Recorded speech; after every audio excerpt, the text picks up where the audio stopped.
Lyca production சுபாஷ் கரன் வழங்கும் super star Rajinikanth, Vishnu Vishal மற்றும் விக்ராந்த் நடிப்பில் டைரக்டர் ஐஸ்வர்யா ரஜினிகாந்த் தயாரிப்பில் இசை புயல் ஏஆர் ரஹ்மான் இசையில் உருவாகியுள்ள லால் சலாம் திரையரங்குகளில் வெற்றிகரமாக ஓடிக்கொண்டிருக்கிறது. நான் அதிமுகவோட போறேன்.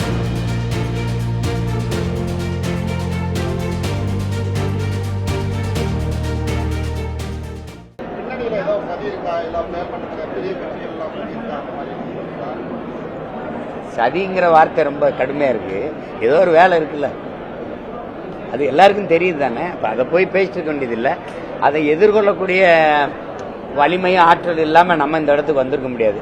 இப்போ ஓநாய்கள் அதிகமாக மேய்கிற இடத்துல வாழ வேண்டிய சூழல் வந்தா அதோட அதை எதிர்கொள்ற ஆற்றலை நம்ம வளர்த்துக்கணும். அவ்வளவுதான். இது இதெல்லாம் எதிர்கொள்ள முடியாதுன்னா நம்ம இந்த இடத்துக்கு வந்திருக்க கூடாதுல்ல. எதுப்பா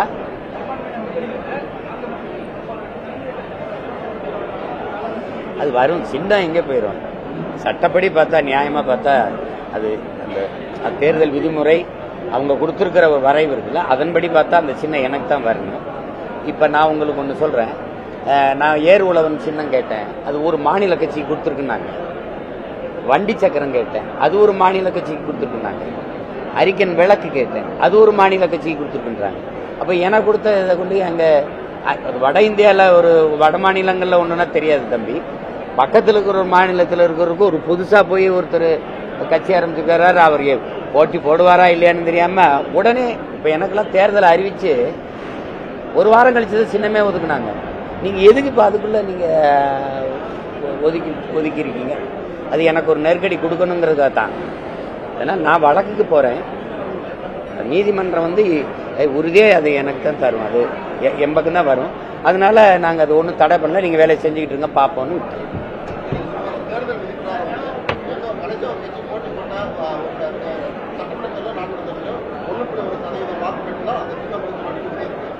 முன்னுரிமை கொடுக்கணும் இருக்கு. அப்ப என்னை கேட்டிருக்கணும். அது உங்களுக்கு ஏன் கேட்கலன்னு உங்களுக்கு தெரியாதா? ஏன் கேட்கலன்னு நம்ம 6 தேர்தலை போட்டிட்டு இருக்கோம்.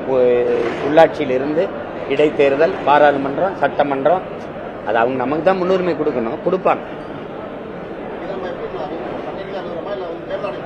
பேச்சுவார்த்தை நடக்குது, உங்களுக்கு தெரியுதுன்னு நினைக்கிறேன். ஒரு 2-3 நாளாக பேச்சுவார்த்தை நடக்குது. ஆனாலும் நான் செவ்வாய்க்கிழமை வழக்கு போட்டேன்.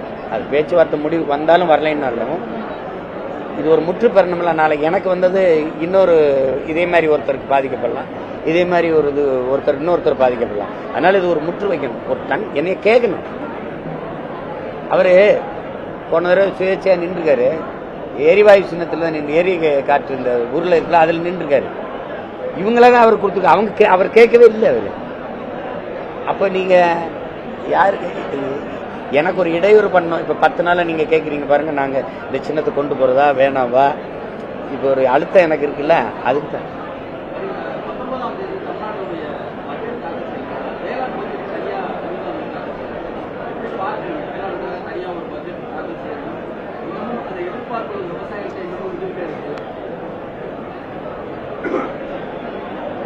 தனி பட்ஜெட்ல பயிர் விளையாது. என் உடன் பிறந்தவனே, தனி பட்ஜெட்ல பயிர் விளையாது. வேலை செய்யணும், நிலத்தில் இறங்கி வேலை செய்ய ஆள் இருக்கா? வேலை செய்ய ஆள் இருக்கா? வேளாண்மைக்கு ஆள் இருக்கா? நிலத்தில் இறங்கி உழுகாம உழைக்காம இப்படி பயிர் விளையும்? பட்ஜெட்ல விளையுமா? 10,000 கோடி பட்ஜெட் ஒதுக்கியிருக்கு, இல்லை 1.5 லட்சம் கோடி ஒதுக்கி இருக்குன்னா உடனே கடன்னு நெல்லும் வேளாண்மை விளைஞ்சிருமா தம்பி? சும்மா சொல்றதான். இது வரைக்கும் இல்லை. போன முறை இந்த முறை ரொம்ப நாளாக எங்கள் ஐயா மருத்துவர் ராமதாஸ் சொல்லிட்டு இருந்தாங்க. அப்புறம் நான் வந்த பிறகு அதை தீவிரம் காட்டினேன். அதனால இப்போலாம் தனி பட்ஜெட் வேளாண்மைக்குன்னு வருது.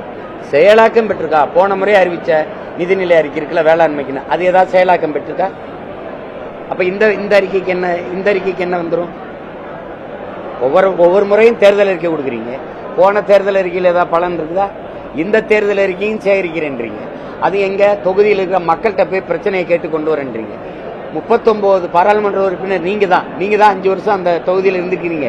மக்களின் பிரச்சனை என்னன்னு தெரியாம நீங்க பாராளுமன்ற உறுப்பினரா இருந்திருக்கீங்க. இப்பதான் பிரச்சனையை கேட்க போறீங்க. இது எந்த பயனாவது இருக்கான்னு பாருங்க.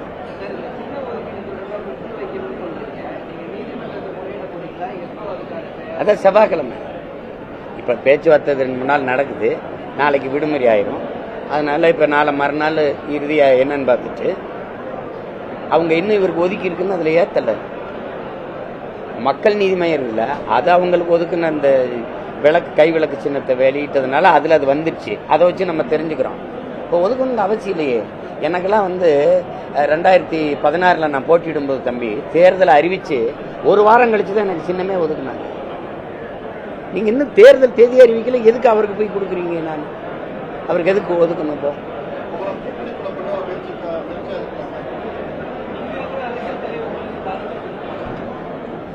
இருக்கலாம்.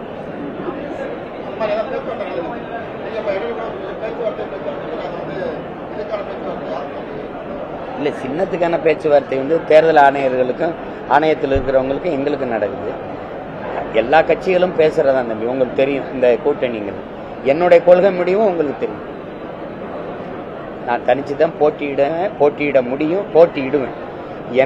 என்னை நம்பி நிற்கிற பிள்ளைகள் நான் தனிச்சு நிற்கிறனால தான் என் கூட நிற்கிறான். இப்போ நான் உதாரணத்துக்கு சொல்கிறேன், நான் அதிமுகவோட போகிறேன். இந்த தம்பி என் கட்சியில் சேரணும், நேரடியாக அதிமுகவில் சேர்ந்துருவானே. அதனால அந்த தவறை நான் வாழ்நாள் செய்யணும். அதை விட்டுருங்க.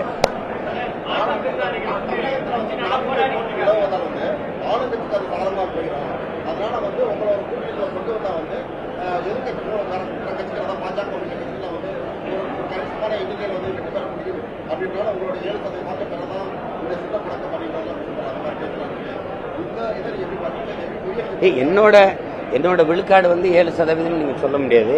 அது திமுகவுடைய பொய்யான பரப்புரை இருக்கு. நான் பிஜேபியின் பிடிஎம்னு சொல்லி எனக்கு வாக்கு செலுத்தினா மோடி வந்துடுவார், பிஜேபி வந்துடுவார்னு சொல்லி வம்படியா அவங்க செஞ்ச பரப்புரை. அதுல கிறிஸ்தவர் இஸ்லாமியர் வாக்கு எனக்கு சுத்தமா விழவிடாம பார்த்துக்கிட்டாங்க. பெரும்பாலும் நடுநிலையாளர்கள் வாக்கு அது விழல. அப்ப அந்த மாதிரி சூழல்ல அது எங்க அண்ணன் கமலஹாசன் அவர்கள் கொஞ்சம் வாக்கை பிரிச்சுட்டாங்க. இதெல்லாம் சேர்த்தா என்னோட விழுக்காடு வேற மாற்றுன்னு நின்ன இடத்துல இப்போ அதை நீங்க நான் போய் அவங்களோட சேர்ந்தேன்னா 7 இல்லை, எனக்கு 1.7 விழுமானே தெரியாது, 0.7 விழுமானே தெரியாது. அதனால இந்த கூட்டணிங்கிற பேச்சு அதுக்கு இடம் இல்லை. அது இதை விடலாம் நெருக்கடி நான் பார்ப்பேன். இதை விட நாங்கள் பார்த்துருக்கோம். அதெல்லாம் ஒரு பிரச்சனை இல்லை.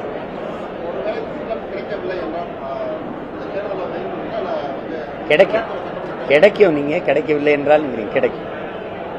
நான் கேட்கறதுக்கு பதில் சொன்னோம்ல, தேர்தல் ஆணையம் நீதிமன்றத்தில் நாங்கள் எடுத்து வைக்கிற தர்க்கத்துக்கு விளக்கம் சொல்லணும்ல. அப்படியே அவர் ஸ்டேட்ல நிற்கிட்டோம். எனக்கு என்னுடைய ஸ்டேட் 2, புதுச்சேரி, தமிழ்நாடு. நான் கர்நாடகா, ஆந்திரா, கேரளா, மகாராஷ்டிரா, டெல்லியிலலாம் எனக்கு அமைப்பு உலகம் பூரா கட்சி இருக்கு. நாங்கள் போட்டி போட போறதில்ல.